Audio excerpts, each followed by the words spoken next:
Hello and welcome to the Rask Network. What you're about to hear and see is limited to general financial information only. Please be sure to speak to your financial planner or refer to our financial services guide available at rask.com.au/FSG before acting on the information. Welcome back to the podcast. Today I'm joined by Jordan Kidis. Jordan Kidis, how are you? Jordan Kidis is good. How are you? I'm good. How was your Christmas break? Yeah, it was okay. Some of us worked through in the office, which was good. Not Christmas, and we didn't work the public holidays. So just the days in between, which was good. But yeah, Christmas was good. Spent time with family, friends, watched a lot of cricket. So yeah, can't complain. It was a well-spent break. What about yourself? How was your break? Yeah, it was good. It was relaxing, family, friends, lots of outside time, which is good. Nice. So yeah, it was a good one. Good stuff. Yeah. And today we're back on the podcast talking about the final episode of our 4-part mini-series, which we started at the end of December, which was how to build a business in 2025, how to start a business in 2025. And over the last couple of weeks, we've really talked about essentially the first thing to get started is obviously that why, like having that idea, starting with that why and the power of having a purpose, how to find gaps in the market, how to do market research and understand if your idea is actually a good idea, and then how to validate that idea, essentially, how to go out to market with that idea and get people to confirm that they want this.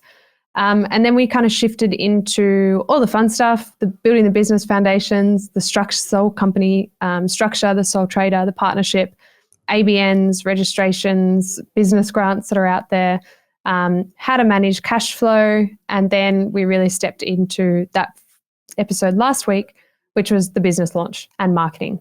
So once you've kind of figured out it's a good idea, you've done that market research, you know what you're going to go to market with, you've got your target audience, you've got your customer avatar set up, then it's cool. How do we do it? How do we build the brand? How do we develop a marketing strategy? And how do we actually launch this? And we ran through a few strategies. And so today we're going to talk about how to scale a business. So that next stage of business journey and how to sustain success. Cool. Sounds good. Yeah. So I guess first things first, when we kind of talk about business growth, is always kind of wanting to go back and review what's worked, where your business is at the moment. And we talk about it in the Flexion community a lot, which is the business life scorecard. Yep. What is the business life scorecard? It's essentially a pie chart. Is that what you would call it? Sure. Like a pie, a graph that's split up where it breaks down all the different areas of the business and also your personal life too, and you rate what's going well, what's not going well, and then you can see, or you can do it again in 12 months' time and see where that progress has been. Where didn't you spend enough time? So it's really good to do in two sides of the year. Maybe January is a good time to do it, and then we can reflect again in December.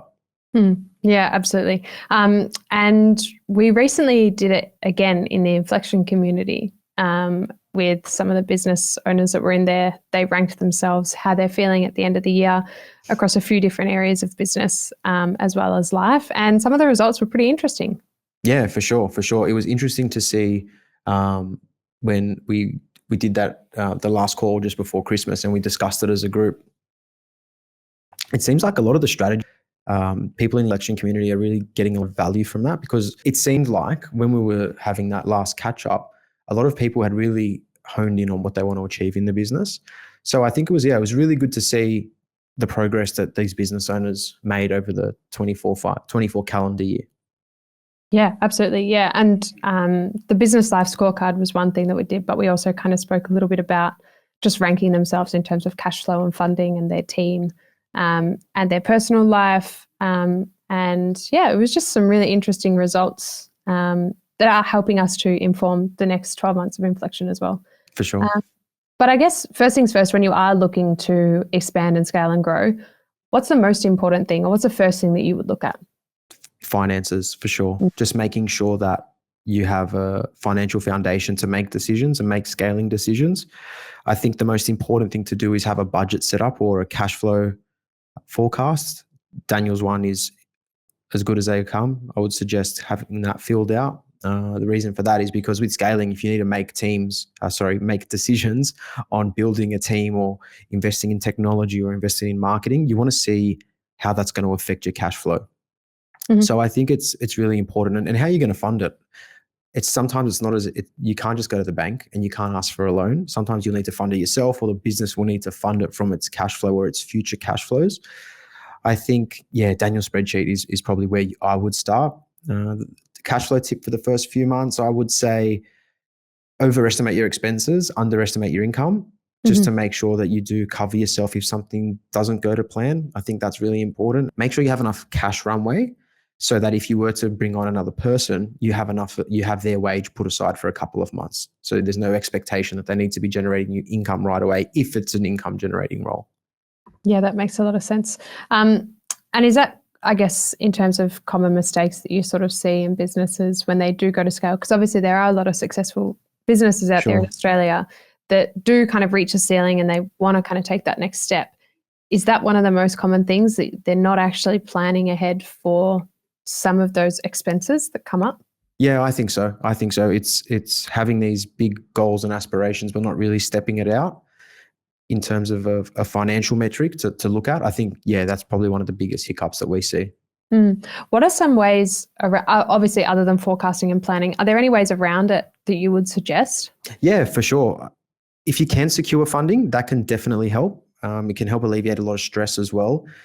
One of the most common financial tools that we see in business is an overdraft facility, where you're not actually charged any interest until you use the facility. It's not like a business loan where if you were to borrow $100,000, you need to pay back X amount every month to pay off the loan. You're only charged when you use it, but there is a line fee sometimes, which can be 1% of the overdraft, which you're charged regardless. So if you don't have cash, there are options, but again, you may need to be asset backed. So there's a few hoops that you will need to jump through in order to be able to secure funding if it does need to come from a bank. Yeah, that makes a lot of sense. And I guess in terms of that overdraft, you need to have the money there first, right? The bank's going to generally want to see some trading history and some profitable trading history. And a lot of the times they're going to want security, whether it's a personal guarantee or you have to secure it against the property as well. And again, it can get a bit murky there where you're securing a business liability with a personal asset. So just speak to your advisor before you make any of those decisions. Yeah, of course. And I guess the first thing that people want to do, or typically when they think about scaling, it's more so that business owners get to a point where maybe they've beaten a technician, they've been doing everything themselves, they're starting to get an increase in workload and they can't manage it themselves. And so the first step is usually hiring a team member and adding someone else into the equation. What are some of the signs that you might need some support? It's a tricky one. I think you want to be at capacity, especially at the start when you are the technician. You want to be maxed out. If it's 40 hours of technician work in inverted commas, and then you maybe do 10, 15 hours of admin, it's probably a good time to look at bringing someone in that can do all the technical side of things. Like I'll speak for myself as an accountant, but I will bring an accountant in once I'm maxed out my 40 hours a week doing accounting work. So that's what I would suggest. And a little learning that I had early on is not hiring too junior. I made that mistake at the start where to really let go of the work, you need to make sure that you have faith in those people that you're handing over that work to, that sometimes, you need to spend a bit more money and hire someone that's really experienced. That would be one of my suggestions is try and hire top heavy as opposed to the bottom end and people that have only been in industry for a few years. Yeah, and I guess the benefit of that as well is when you are first branching out to hire someone, you want to be sure that the standard of delivery or that service quality is at the same standard that yours has been over the last 12 or 24 months, or however long it's been.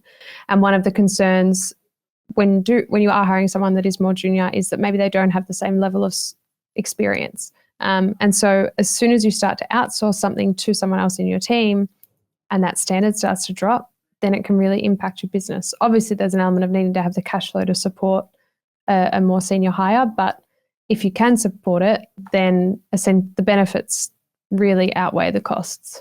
Yeah, couldn't agree more. Yeah, especially because then, I mean, we've done it in previous organizations, in Inflection, kind of everything over the last 10 years has really been, depending on the role, obviously also depends on how senior that person needs to be, but particularly if it's quite a technical role or a client service delivery role, an educational role where someone is meant to be educating or communicating with a business owner or with someone else, like a stakeholder, the last thing you want is someone that picks up the phone to have a conversation with a client or a customer. They ask a question and your tech support or your admin support or your account manager essentially doesn't know the answer. Yeah, for sure. It's an interesting one. A lot of the times we see people or business owners think that a VA is the right decision right at the start, but that's not always the case. And just to piggyback off your example, if it's a client-facing role and they're going to be asked technical questions, then that isn't the right hire for the first hire. Yes, there's admin, calendar management. I get all of that, and I think it's Tim Ferriss did a podcast about it. I'll find it and I'll put it in the show notes where he speaks about how you can utilize VAs. But I personally don't think it's the right call at the start all the time, especially if it's an e-com. Maybe e-com's a bit different. I'm not too sure. But from a service-based business, if your first hire, if you need someone in the office for dispatch and they need to take calls and interact with customers, maybe it's not the best hire for your first one. Yep. What sort of roles would you say do make the most sense to like hire a VA for? Admin, just super generic admin, general tasks. They can do email management, making sure that your workflow is kept up to date. When I say workflow, things like Monday, Asana, if you use industry specific stuff, like if you're a tradesperson, ServiceMate is kept up to date. I think a lot of those types of tasks. What do you think? Okay. Yeah. I think depending on kind of, I guess, the level of experience too, sometimes you can get customer support roles for, client facing. It just depends on the level of experience. But I think, virtual VA stands for virtual assistant for anyone that hasn't heard of it. So the idea is that they're assisting you in administrative areas and administrative roles. So typically that's kind of when it does work best. And it's also when location doesn't really matter. When it's not responding to something timely, which is sometimes where the client communication part doesn't work out so well. If you've got someone that's based in a different country and there might be like a 3 to 6 hour kind of time delay, how does that impact the reputation of your business? So it's just all those things to sort of consider. And when you are working with a VA that is based overseas, then for work that isn't necessarily reliant on being done or executed within a short time window. Sure. For sure. When you are outsourcing and working with a VA, there's a few different ways to go about it, right? Yes. So there's you can go direct to market through a recruiter, or you can use a BPO, and we use a BPO when we do these things. I'm not actually too sure what BPO stands for, but we use BPOs for all of our hires, just for security, reasons more than anything. Business process outsourcing. There you go. So we use BPOs for all of it. Like I said, it's a security thing. They're dealing with what's the right word to use? Sensitive information. So I think it's important that we do pay more. We do pay more for sure, but it's worth it to us. Yeah, that makes a lot of sense. Okay, cool. I guess once you've kind of made that decision that you do want to hire somebody, and your cash flow supports it, and you've got enough money in the bank, and you've got that cash flow runway to bring someone on board, the first thing is obviously making sure that they are brought on effectively in a really strong way, that they develop a really good sense of company culture. And I know you've just recently hired a couple of people for Grayspace. How's that process worked out for you? Yeah, great. Good times. No, it's been great. I refer to that episode that I did with yourself, and I tell everyone to listen to it, where we spoke about that whole HR side of the business. I think it's such a good listen, and I couldn't recommend it anymore to anyone that would listen. Such a good episode. It's probably best for you to comment on that because I get my tips from you. And we'll put that link in the show notes as well, to that particular episode. So it was focused on scaling and growing a business, and how to build a high performing team, which essentially involves everything from their very first interaction or their very first day when they walk in the front door. What does that experience look like, all the way through to a few years' time or whatever that kind of life cycle of the employee is, to their offboarding. So onboarding to offboarding and everything in between. So performance management in terms of growth and development within their role, what they can essentially be achieving and striving to achieve, and how they can see progression and development. Obviously, a lot of people are motivated by finances and money, so how that impacts their salary, or depending on the role, if they're in a sales role, then how it impacts their commission. But ultimately, you really want to build a really strong culture, because if you can build loyalty within your team and you can build a really strong kind of relationship with your team members, then as you try new things as a business, there's a little bit more flexibility and they're willing to kind of move with you. Yeah. So yeah, without getting, I guess, too deep into it, because I think that episode went for a bit over an hour. Yeah. It was a long one. It was a long one. It was a good one, but it was a great one. It was a really good episode.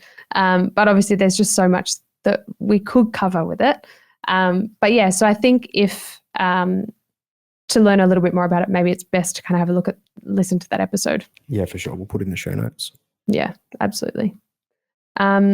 Interesting. And then in terms of building that team, what would you say the next step is once you've kind of brought that person on board? What we like to do, well, what we did at Grayspace is we built out the org chart now and what we think it's going to look like in 12 months time, or if it's a time frame, or if it's a revenue goal, whatever it may be. I think it's really important to build that out, so that way you know what your next hire is going to be responsible for, you know how much it's going to cost you, and you know what their accountability metrics are as well. And for us, it really helped us determine the skill level of the person we were going to hire. So for us, we like to start top heavy, so someone with heaps of experience, and then build a team in and under them. So that's how we've always done it. We always revisit our organizational chart. And again, it's just to help with responsibilities too, because it's all good to just have the person's name, title, and then just build out the blocks under them. But you really want to map out what they're going to be responsible for. Yeah, and I guess for their own clarity as well, outside of just yours as a business owner, but them and their team members, and the people that are reporting to them, the people that they're reporting to, outlining who's responsible for what. Exactly. Yeah. And then I think, I guess, as you kind of, again, going back into that team development and performance management and growing and scaling that person within your organization, they can also see what the person above them is responsible for and can help them say, okay, well, yes, that actually is a role I want to work towards. Or, oh, maybe that's not in the right direction. I really love this part of my role. Maybe I'm more aligned to this team or this department. So yeah, when you are, I guess, once you've figured out what that responsibility looks like, whether you've decided what role and what team or department or potentially new role you want to shift into, then there's also a lot of tools that can help to automate a lot of work. So I think that's one thing that, again, we focus on quite a lot in the community, is how you can improve workflow processes and improve the efficiency of your back end of your organization, so that people can be more productive, doing less, quote unquote, admin heavy work that can be automated. For sure. Owen is the master at this. He's done so much of it, and I always learn so much from him.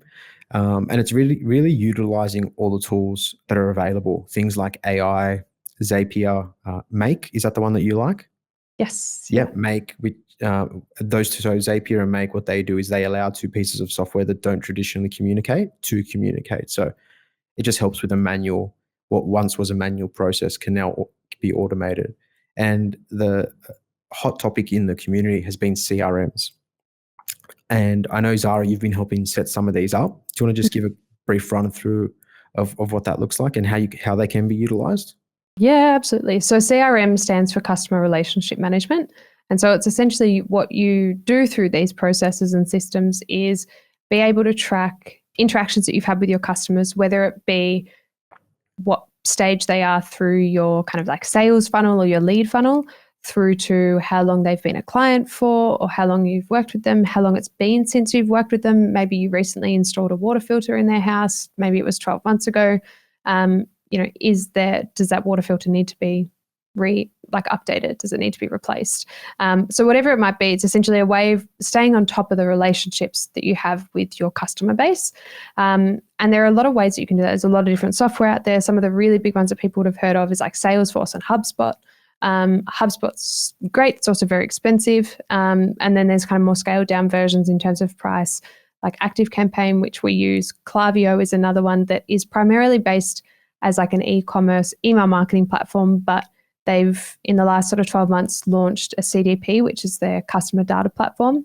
And over the course of 2025, are really focused on building out a really strong service-based component to the software, so that it will act like a really strong CRM. We do have a few clients that are using it as a CRM at the moment, because they also use it as their email marketing tool. So using one software as opposed to two. Yeah, cool. But yeah, it just kind of helps you to stay on top of those relationships with customers. Yeah, cool. Yeah, I think they're so important, and not to just think about automation at the top end of the funnel or that customer CRM, but even your internal workflows. If you can set up some automations around that, set up some automations around the marketing side of things as well. Just want to try and get into that mindset where you can try and remove the human component from getting these mundane, repetitive tasks done. And so obviously once you've kind of that next stage of scaling, you've invested in this software, and ideally automated a bunch of work and made those workflows really efficient for you. Part of the reason that we suggest doing that is so that when you are scaling, you can do it responsibly. I think one of the key things is burnout. That's really common for a lot of business owners when they do get to this stage. Yeah. You're nodding. Yeah. Yes. Yeah, couldn't agree more. It's a tough one, because it's just, you always go, but sometimes you do need to identify it and be able to step back, and just, and look into what's going on. But yeah, just be very conscious of it. And I know you can talk to us about that, Zara. Yeah. Yeah. I mean, again, I'm sure there's a lot of business owners that have felt it. Gratefully, I haven't felt it in the last 12 months with Inflection, but it was previous businesses that I was a part of. But yeah, just that feeling of getting to a point where so heavily invested in something, so heavily invested in the outcome, that it kind of becomes all consuming. And then over time, slowly kind of start to let go and neglect other parts of your life, whether it be physical activity, those kinds of things that actually really help to improve your mental health and also improve your productivity at work. But the feelings of obviously burnout and that kind of like over time sort of withdrawal from the work that you're doing that you have already felt really passionate about, I think is really important.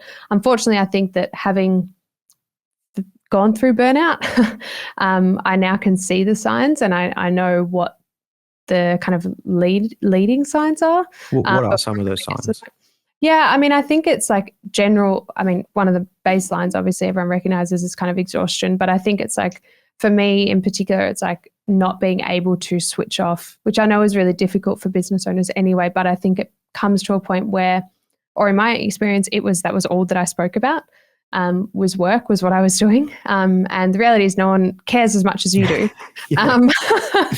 And so it's just about, there was a lot of things going on at that time within the company. So there was just like a lot of moving parts and a lot of juggling, a lot of like reactionary decisions. So it wasn't necessarily the best decisions that were being made.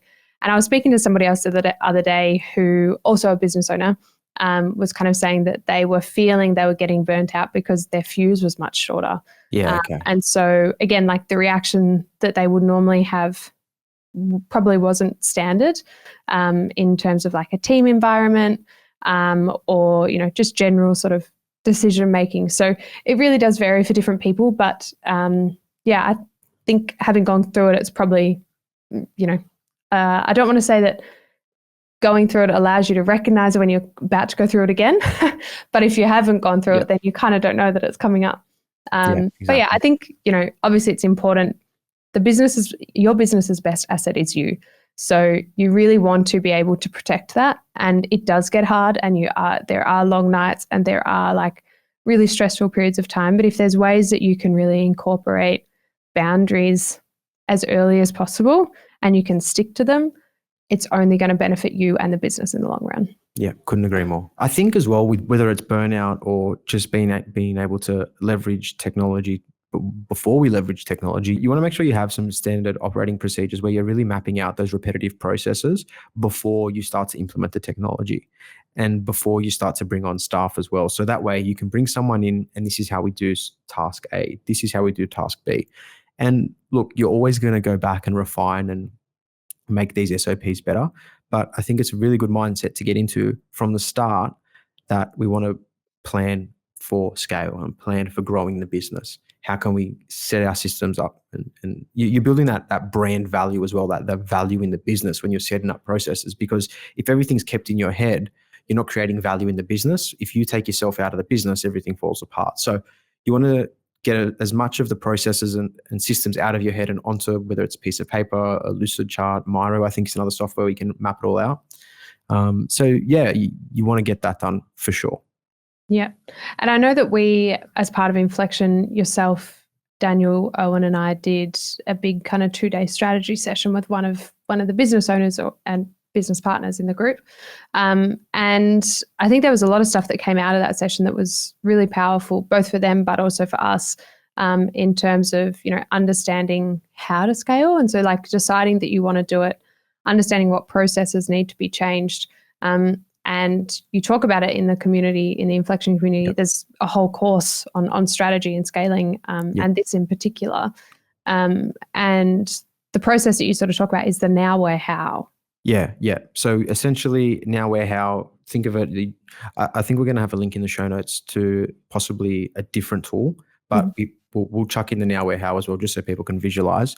It's 3 bubbles, where we are now, and think of it in terms of turnover, profit, staff, service offering, where we want to get to in 12 months' time. I like to use that time frame. We'll map out where we are now, where we want to get to, and then how we're going to get there. And think of things like turnover, profit, staff, service offering.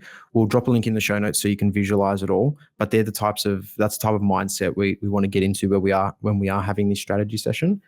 And another tool that I like to use is the Pareto principle, where we think of it as the 80-20 rule. So 80% of revenue is coming from 20% of our customers. And you want to be able to apply that across the business in a variety of different areas too. So we run through some of these tools. There's a force field example too. I'm not even going to try and explain what that is. We will have a link in the show notes so you can see it.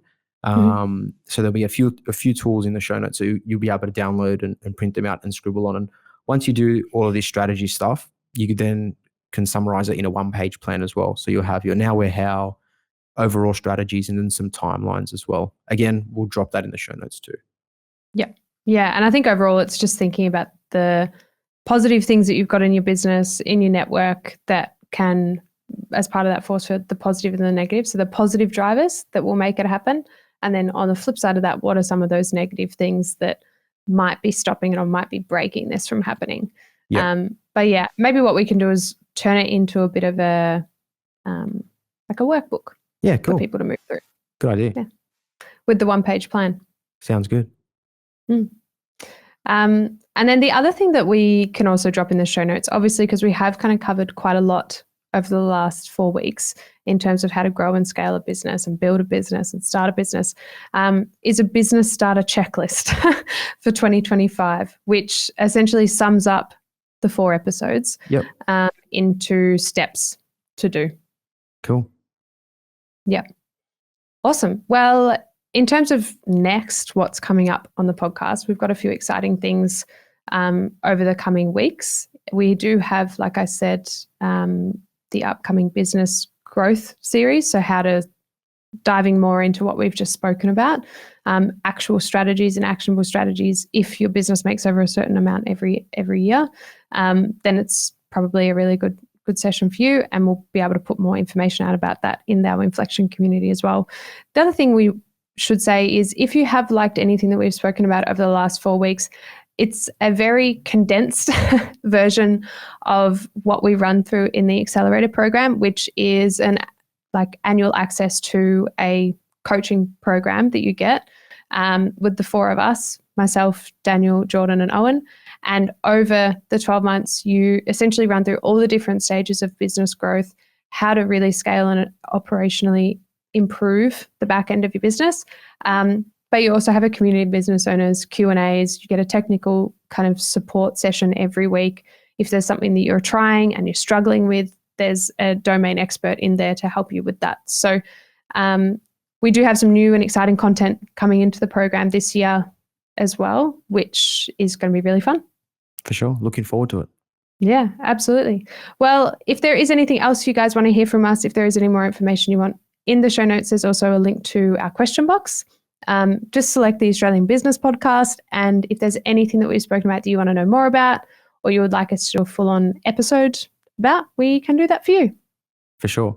And if you did want to join our free community as well, if you wanted to get those burning questions answered, there will be a link in the show notes where you can join our free community. Awesome. Well, thanks so much, Jordan. This has been a really great series. Thanks, Zara. Cheers. Bye, everyone. Bye. Thanks for watching this video on the Rask Network. While you're here, don't forget to like and subscribe so you can get videos each and every day on business, finance, investing, and so much more.